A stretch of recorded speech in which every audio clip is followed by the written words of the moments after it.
Installés pour la première fois aux États-Unis en 1954, les feux de signalisation ont un rôle capital dans la circulation routière. Ils orientent les usagers sur les directions à prendre, la distance à parcourir, le kilométrage à respecter et sur les éventuels dangers de la route, etc. Contre toute attente, au centre-ville de Brazzaville, nombreux sont les feux de signalisation qui sont en panne depuis longtemps et jusque-là jamais réparés, et cela sur plusieurs endroits de la ville. L'exemple du rond-point de la Coupole en dit long, car il est quasiment difficile de comprendre 10 panneaux de feux de signalisation éternellement en panne depuis des années. Pour les usagers de la route, cette observation relève du manque de sérieux de la part de l'État congolais.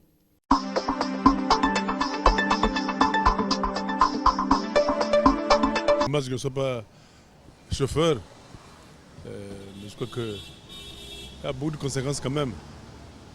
Ça crée des embouteillages, surtout quand il n'y a pas de policiers pour se substituer à ces feux-là.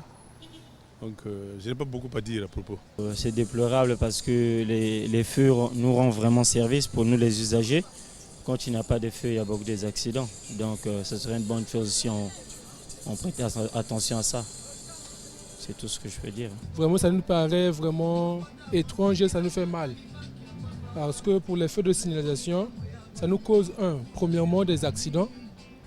De deux, nous sommes en train de tomber en faute dans des grandes interceptions, telles qu'au boulevard, au pas de droite, lorsque, il n'y a pas le courant, l'électricité, nous avions beaucoup plus de difficultés pour les feux de signalisation. De deux, pour les accidents, tout le monde le constate beaucoup que non, mais il y a beaucoup d'accidents qui se posent dans la ville de Brazzaville à propos des feux de signalisation. Alors ce sont des trucs qui sont vraiment nécessaires pour nous. Puisqu'aujourd'hui, entre nous les chauffeurs, il y a de ceux qui sont appelés chauffeurs, il y a de ceux qui ne sont pas appelés à être chauffeurs. Nous voulions que l'État congolais puisse penser vraiment à ça. Il y a la DGTT qui est là pour les panneaux et les feux de signalisation qui puissent vraiment penser à ça, de nous mettre au moins les feux de signalisation en bonne et due forme. C'est un très grand problème au niveau d'une grande ville comme Brazzaville.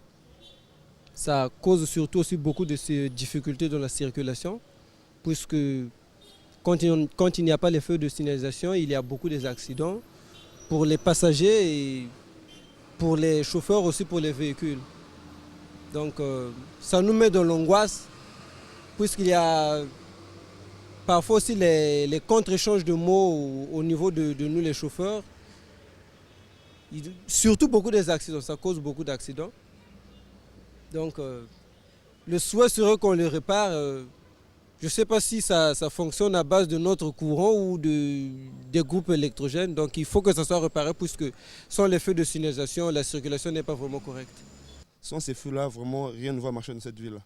Et nous avons vraiment envie que l'État puisse mettre tous les moyens en jeu pour nous remettre les feux de signalisation en jeu. C'est un énorme problème. C'est un énorme problème. Pourquoi ? Parce que lorsque les feux de signalisation ne fonctionnent pas, il y a par exemple des accidents qui peuvent se créer. Il y a un empêchement au niveau de la voie. On ne peut pas avoir facilement accès aux voies principales, surtout lorsqu'on sort des petites voies, etc. Il y a certaines choses qui peuvent se passer lorsque les feux de signalisation ne fonctionnent pas. Et c'est un grand problème, un très grand problème qui s'oppose à ceux qui utilisent les voies. Ce problème-là soit en un simple mot réglé. Et ça nous aidera tous à pouvoir avoir libre accès à toutes les voies. En clair, les feux de signalisation en panne devaient être réparés afin de permettre le bon respect du code de la route et le fonctionnement normal de la circulation routière dans la ville capitale.